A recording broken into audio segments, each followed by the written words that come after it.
My dear student, आप सबका स्वागत है हमारे YouTube channel Gyanand math classes पर।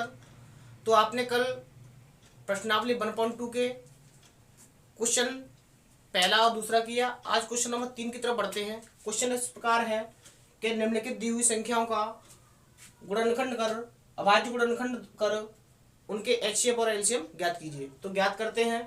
पहली संख्या है 12, 15, 21। पहले हम इसके अभाज्य गुणनखंड करेंगे, जैसा कि आपने कल पहले दूसरे क्वेश्चन में किए। अभाज्य गुणनखंड, अभाज्य गुणनखंड अभाज्य संख्याएं में, अभाज्य संख्याओं में करना ही, तोड़ना ही अभाज्य गुणनखंड कहलाता है। करेंगे हम इस प्रकार, जैसे 12, तो 12 को क्या लिखेंगे हम, 2 गुणा 2 गुणा 3, तो 2 दूनी 4, 4 3 12। इसके ये अभाज्य गुणनखंड होगा। इसी प्रकार हम 15 को भी लेंगे। 15 को लिखेंगे 3 गुणा 5। इसी प्रकार हम 21 को लेंगे। 21 बराबर 3 गुणा 7। तो ये हमारे 12, 15, 21 के जो हमारे गुणनखंड हुए।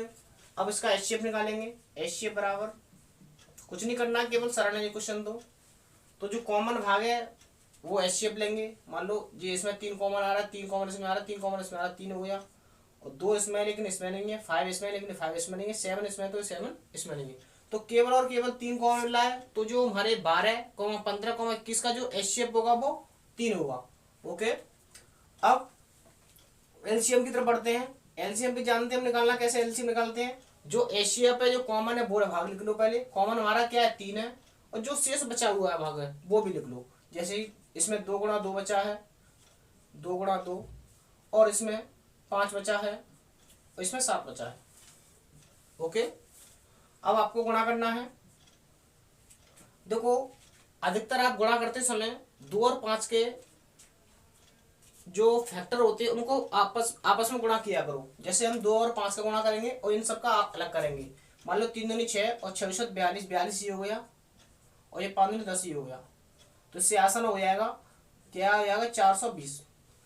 तो दी हुई संख्याएं 12, 15, 21 का जो एचसीएफ हुआ वो 3 हुआ, और 12, 15, 21 का एलसीएम हुआ वो 420 हुआ। पहले समझते हैं कि एचसीएफ क्या है। एचसीएफ इन संख्या में सबसे अधिक से अधिक जो नंबर कॉमन है, केवल और केवल 3 ही एक ऐसी संख्या है जिससे ये संख्या विभाजित हो सकती है। और जो एलसीएम है वो कम से कम छोटा से छोटा वही नंबर है जिससे ये वाली संख्या इन नंबर से कट सकती है। अब इससे बड़ी तो बहुत सी संख्या है लेकिन सबसे छोटी यही संख्या है। तो ये क्या हुआ, इन नंबर का एलसीएम हुआ। अब सेकंड क्वेश्चन की तरफ बढ़ते हैं। पहला ये, दूसरा इस प्रकार है। दूसरे की संख्या दे रखी है 17, 23, 29। तो 17 के भी अभाज्य गुणनखंड करते हैं। 17 करेंगे। 17 को हम क्या लिख देंगे, 17 गुणा 1 लिख देंगे, जिसके अभाज्य गुणनखंड हुए। अभाज्य गुणनखंड यही है, किसी संख्या को उसके अभाज्य संख्या में गुणनखंडित करना ही अभाज्य गुणनखंड कहलाता है। तो 17 को 17 गुणा 1 लिखेंगे। इसी प्रकार 23 को भी लिखेंगे। 23 बराबर 23 गुणा 1। इसी प्रकार अगली संख्या जो 29 है, 29 को भी लिखेंगे। 29 गुणा 1।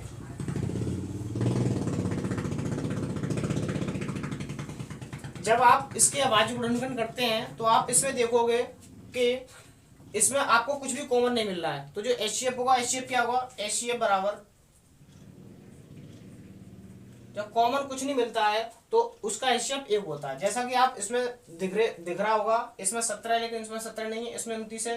तो ऊपर वाले में नीचे वाले में 29 नहीं है, 23 नहीं है, और इसमें 29 है, इसमें 29 और इसमें 29 नहीं है। तो केवल और केवल कुछ कॉमन नहीं होता उसमें। इसका एचसीएफ क्या होता है, महत्तम समापवर्तक 1 होता है।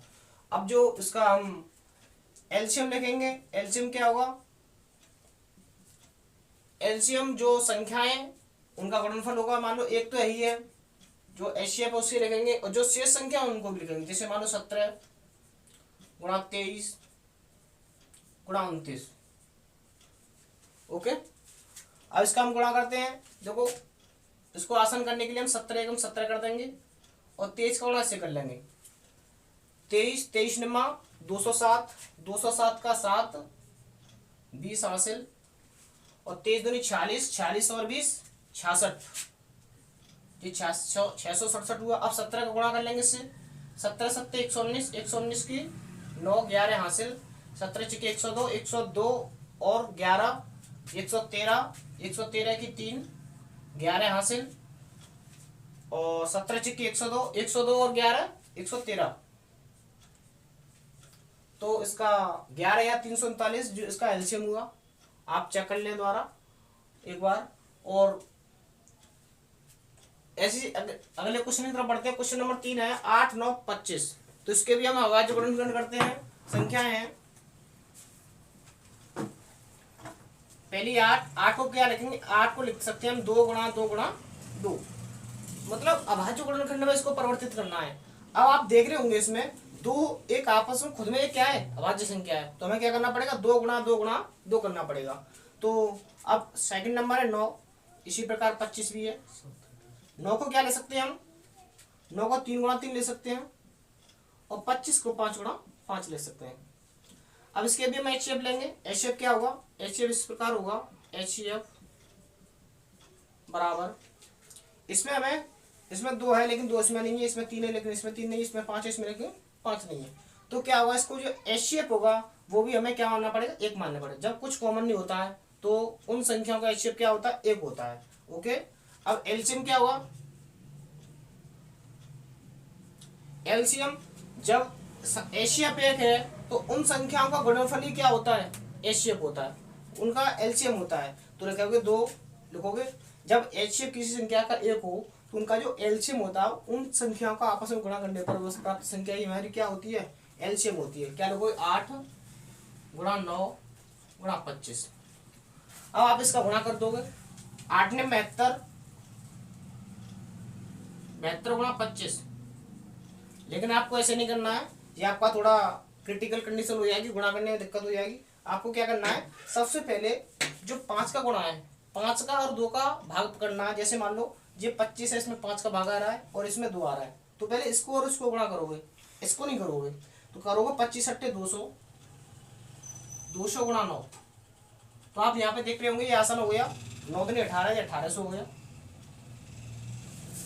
तो जो इसका जो एलसीएम आया वो 1800 आया और एचसीएफ आया वो 1 आया। आप इस प्रकार और भी जो नंबर्स दे रखे होंगे जो आपके जो एग्जाम में आएंगे उनके भी इसी प्रकार आप अभाज्य गुणनखंड कर उनके एचसीएफ और एलसीएम निकाल सकते हैं। तो दोस्तों अब हम क्वेश्चन 4 की तरफ आगे बढ़ते हैं। क्वेश्चन नंबर 4 आपको स्क्रीन पर शो हो रहा होगा। क्वेश्चन नंबर 4 इस प्रकार है,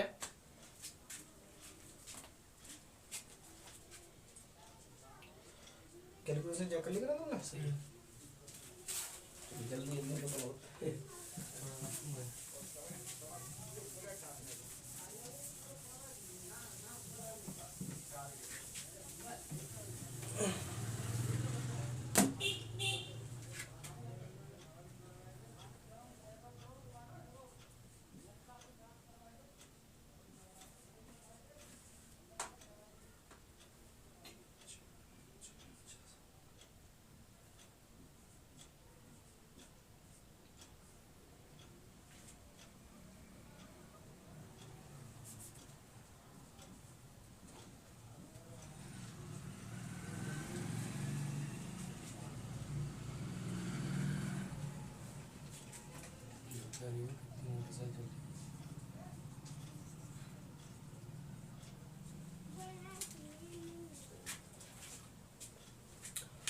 तो क्वेश्चन नंबर 4 आपको स्क्रीन पर शो हो रहा होगा। क्वेश्चन नंबर 4 इस प्रकार है।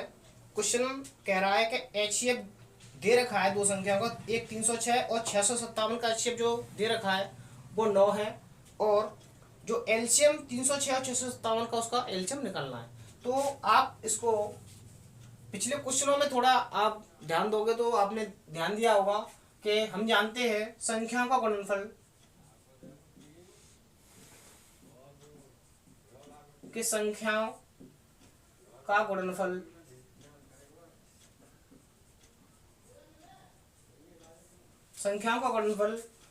एलसीएम और एचसीएफ के प्रोडक्ट के बराबर होता है। ओके, तो हम यहाँ पे हमें दोनों संख्या ज्ञात हैं और उसका हमें एचसीएफ भी ज्ञात है, तो हम इस प्रकार उनका आपस में कैलकुलेशन करके इसका एलसीएम निकाल सकते हैं। तो ज्ञात करते हैं संख्याओं का गुणनफल अर्थात 306 गुणा 657 बराबर एलसीएम, एलसीएम हमें ज्ञात करना है और गुणा एचसीएफ। एचसीएफ इसका दे रखा है, जो एचसीएफ दे रखा है 306 और 657 संख्याओं का जो एचसीएफ है वो 9 है, तो 9 लिखेंगे यहाँ पर। अब 9 का इस संख्या में, अब जानते हैं जो गुणांक की संख्या है वो भाग में जाती है, या आप इसको डायरेक्ट यहाँ से काट सकते हो है, तो क्योंकि हमें एलसीएम फाइंड आउट करना है, एलसीएम निकालना है, तो एलसीएम निकालने के लिए हमें जो 9 संख्या जो अतिरिक्त संख्या आ रही है एचसीएफ के अलावा, तो उसको हमको हटाना होगा।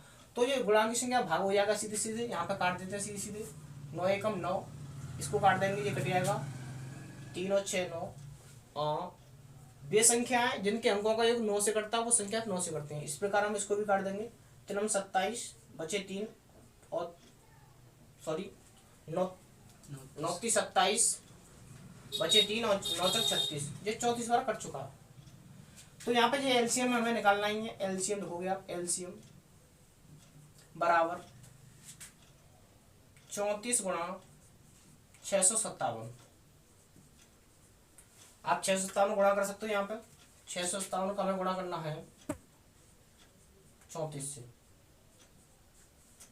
तो आप गुणा करोगे तो प्राप्त होगा 4 7 28, 28 की 8 2 कैरी और 65 दूनी 130 दूनी 260, 260 और 2 262 गुणा 7 21, 7 21 की 1 2 हासिल तो 5 15 और 2 17 की 7, एक हासिल तो 6 18 19, इनको जोड़ लोगे आप 8 3 3 2 2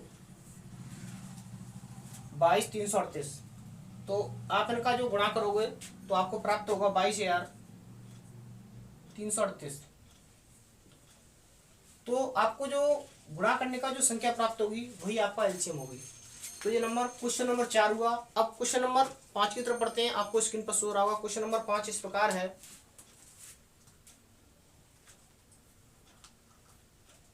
कि जांच कीजिए कि क्या किसी प्राकृतिक संख्या n के लिए संख्या 6 की पावर n अंक 0 पर समाप्त हो सकती है। ये बोल रहा है कि 6 की पावर n है, मान लो 6 की पावर n, जो 6 की पावर क्वेश्चन नंबर 5 लिख लेते हैं, तो 6 की पावर n है, इसके हम n के मान मतलब कोई भी मान रखें तो क्या जो इसका जो अंतिम अंक है वो 0 हो सकता है। मैं आपके ज्ञानार्थ के लिए बता दूं, जैसे मान लो 1 गुणा 3 गुणा 1 गुणा 2 गुणा 3 गुणा 4 गुणा 6 गुणा 8, आप इनका आपस में गुणा करोगे क्या आपको 0 प्राप्त हो सकता है, जो अंतिम अंक है वो 0 प्राप्त हो सकता है। आप कहोगे नहीं हो सकता। क्यों नहीं हो सकता? क्योंकि यहाँ पे 2 तो है, जब तक 2 और 5 का आपस में मिलन नहीं होता तो हमें 0 प्राप्त नहीं होता। तो पहले हमें 2 के साथ 5 को भिड़ना होगा, मतलब 5 के साथ रखना होगा। तो जब 5 की और 2 की हमारे पास मतलब एक साथ मिलन होगा तभी हमारे पास 0 प्राप्त होगा। तो हम इसके मान लो इसमें हमें कुछ भी गुणा कर लेंगे, इसमें 0 कभी प्राप्त नहीं होगा। मान लो कोई संख्या हो जाए 2 3 5 7, अब इन संख्या को गुणा करेंगे तो हमें दिख रहा होगा यहाँ पे 1 2 मिल रहा है, 1 2 मिल रहा है, तो 5 2 10, एक 0 हमें प्राप्त हो सकता है। तो मतलब किसी संख्या में अंतिम अंक 0 बनाने के लिए हमें 2 और 5 की जोड़े की आवश्यकता बहुत जरूरी है। तो यहाँ पे हम 6 के पहले अभाज्य गुणनखंड करेंगे। 6 को क्या लिख सकते हैं, 2 गुणा 3। जब 6 की पावर n है तो 2 की पावर 2 गुणा 3 की पावर भी क्या होगी, n होगी। ओके, अब हम यहाँ पे देख रहे होंगे हम 2 को कितनी भी बार लिखें और 3 को कितनी भी बार लिखें, मान लो n का मान 1 मान लें, n का मान 2 मान लें, 2 को कितनी बार लिखें और 3 को भी कितनी बार लिखें, तो इनका कभी भी अंतिम अंक 0 नहीं आ सकता। क्यों नहीं आ सकता?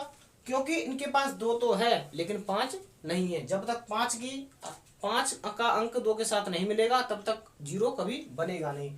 तो इसको लिखोगे यहाँ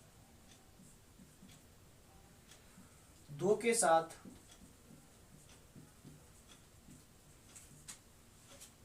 5 का अंक नहीं है। जब 5 का अंक नहीं होगा तो 0 नहीं बनेगा। 2 के साथ 5 का अंक नहीं है, अतः 6 की पावर n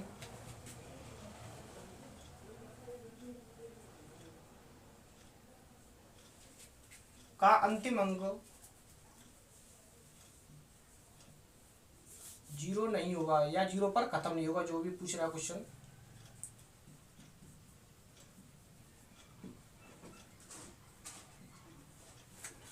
मैं आशा करता हूँ आपके ये क्वेश्चन बहुत अच्छे तरीके से समझ में आया होगा। ये क्वेश्चन नंबर 5 हुआ। आप क्वेश्चन नंबर 6 की तरफ बढ़ते हैं। क्वेश्चन नंबर 6 आपको स्क्रीन पर शो रहा होगा। क्वेश्चन नंबर 6 इस प्रकार है।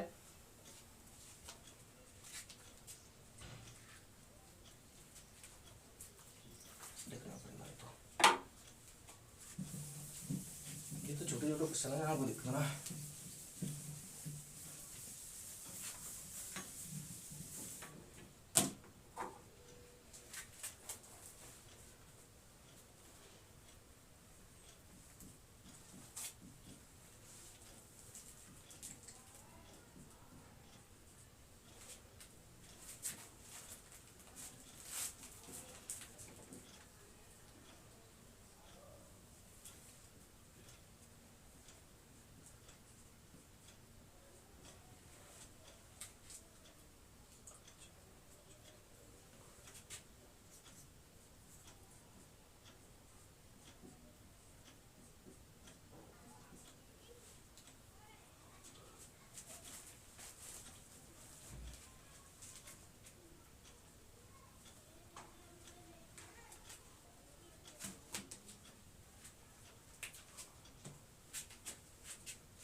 तो आपको जो क्वेश्चन नंबर 6 है वो स्क्रीन पर शो रहा होगा। क्वेश्चन कह रहा है कि व्याख्या कीजिए 7 गुणा 11 गुणा 13 प्लस 13 और 7 गुणा 6 गुणा 5 गुणा 4 गुणा 3 गुणा 2 गुणा 1 प्लस 5 ये भाज्य संख्या है और क्यों है, ये पूछ रहा है।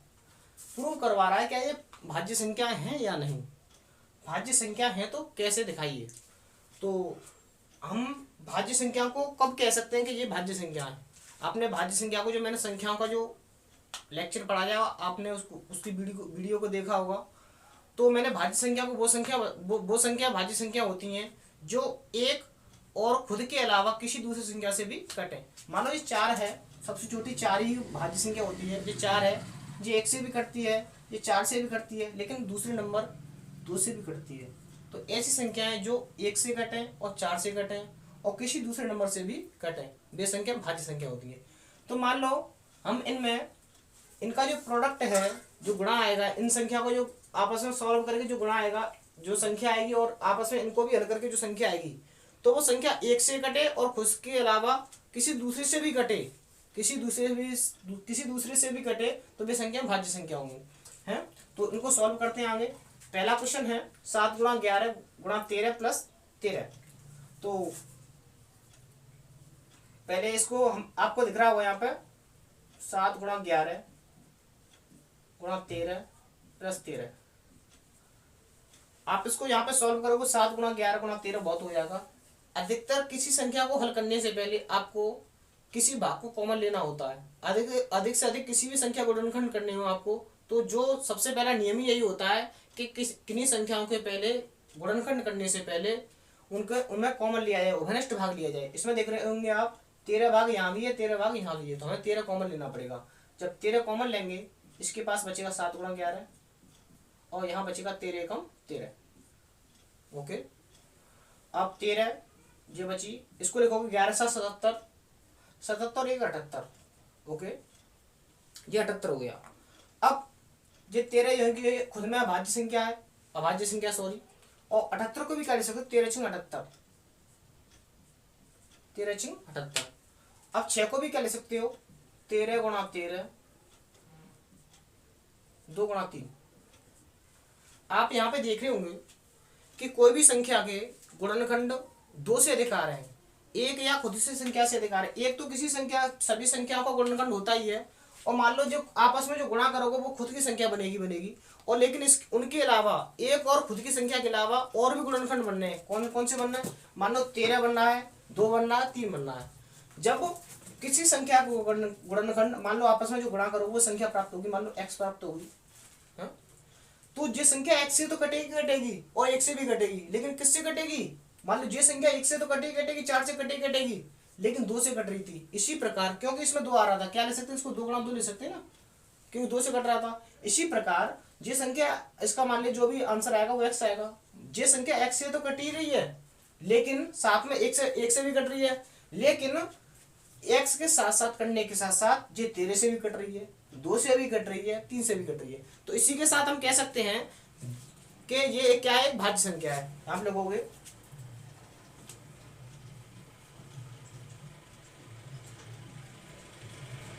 2 या 2 से अधिक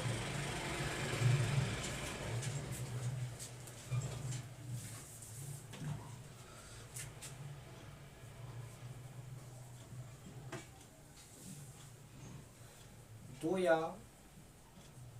2 से अधिक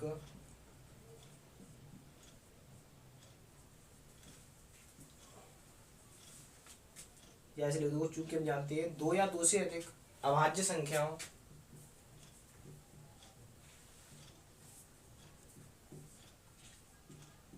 का गुणनफल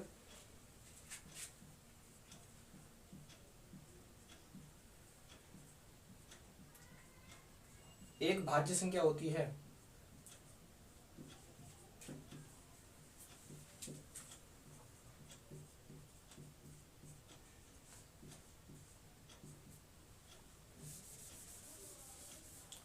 दो या 2 से अधिक अभाज्य संख्या का गुणनफल एक भाज्य संख्या होती है। अतः 7 गुणा 13, क्योंकि ये मान किसका है, इसी का तो है, इसको इसी प्रकार लिख सकते 7 गुणा 13 प्लस 13 एक भाज्य संख्या है।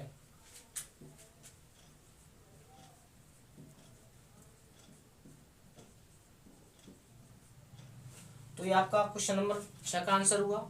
आशा करता हूँ क्वेश्चन नंबर और की तरह ये 6 भी समझ में आया होगा। अब क्वेश्चन नंबर 7 की तरफ बढ़ते हैं। क्वेश्चन नंबर 7 इस प्रकार है,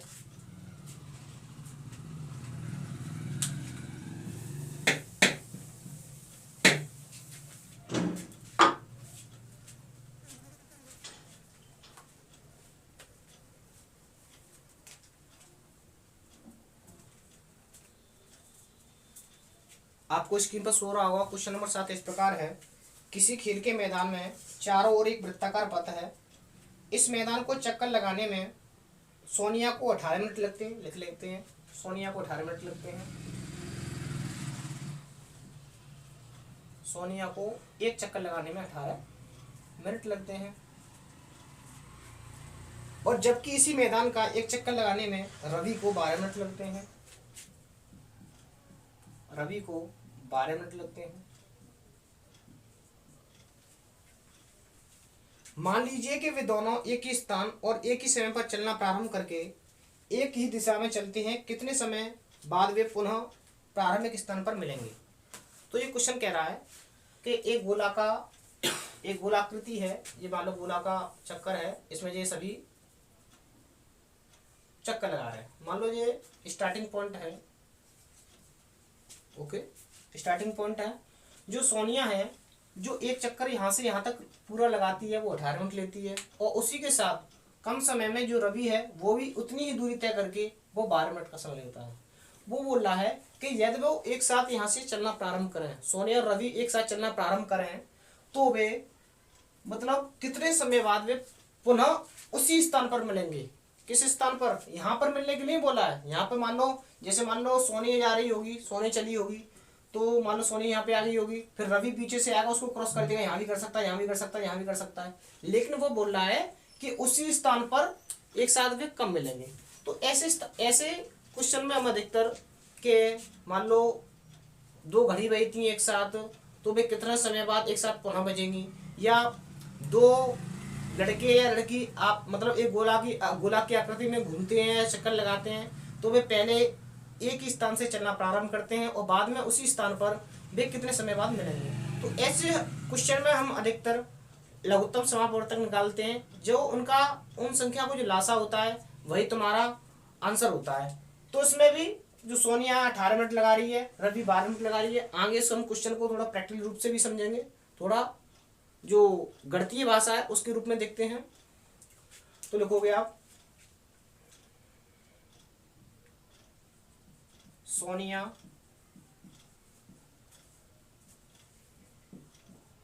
और रवि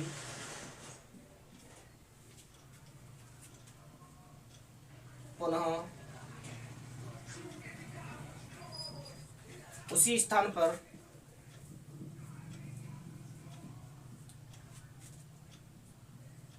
अठारह और 12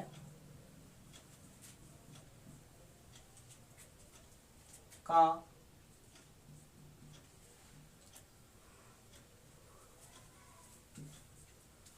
उसी स्थान पर 18 और 12 का एलसीएम का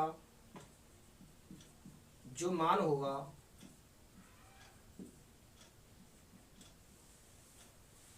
सोनिया और रवि पुनः उसी स्थान पर 18 और 12 का एलसीएम का जो मान होगा उसी समय पर मिलेंगे, या उसी समय बाद मिलेंगे, उसी समय बाद मिलेंगे। आपने ये लिख दिया। आपको क्या करना पड़ेगा, जो 18 और 12 का एलसीएम लेना पड़ेगा। तो एलसीएम लेने के लिए कुछ नहीं करना है। 18 के पहले अभाज्य गुणनखंड करोगे। अभाज्य गुणनखंड जानते हो, 2 गुणा 2, 2 गुणा 3 गुणा 3 और 2 3 6 और 6 18। 18 के जो अभाज्य गुणनखंड हो चुके हैं। अब इसी प्रकार हम 12 के भी करेंगे। 12 के क्या लिखेंगे, 2 गुणा 2 गुणा 3। सही है। तो यहाँ पे आपने देखा होगा कि इस प्रकार इसके गुणनखंड हो चुके हैं, 2 गुणा 2 गुणा 3। तो इसके ये अभाज्य गुणनखंड हो चुके हैं। तो यहाँ पे हमें एलसीएम निकालना पड़ेगा। एलसीएम क्या होगा इसका, एलसीएम इस प्रकार होगा। एलसीएम मैंने आपको पहले भी बताया कि एलसीएम निकालने के लिए जो संख्याएं कॉमन होती है उसको लिखते हैं। मान लो 2 कॉमन आ रहा है इसमें और 3 कॉमन आ रहा है, तो जो कॉमन भाग उसको लिखेंगे पहले 2 गुणा 3, और जो शेष संख्या है उनको भी लिखेंगे। मान लो 3 और 2। तो हम यहाँ पे इनका आपस में गुणा करते हैं। 2 3 6 6 3 18 18 दूनी 36। जो हमारा 18 और 12 का जो एलसीएम आया है वो 36 आया है, क्योंकि ये 12 से भी कटती है और 18 से भी कटती है। ये छोटी से छोटी संख्या और भी है। मान लो 72 है, इससे बड़ी संख्या 72 है। 72 भी 18 से कटती है, 12 से कटती है, वो तो नहीं लेंगे। लेकिन एलसीएम वही संख्या होती है, छोटी से छोटी संख्या होती है जो उन संख्याओं के द्वारा विभाजित हो जाए। ठीक है। तो यहाँ पे एलसीएम है वो 36 आया। तो मैंने बताया ऐसे क्वेश्चन में अधिकतर हम एलसीएम निकालते हैं। सोनिया 18 मिनट लेती है, रवि 12 मिनट लेता है। तो यहाँ पे हमारा जो एलसीएम आया वो 36 आया। जब 36 आएगा तो हम इसका आंसर भी 36 ही लिखेंगे। तुम लिखोगे अतः सोनिया व रवि उसी स्थान पर 36 मिनट बाद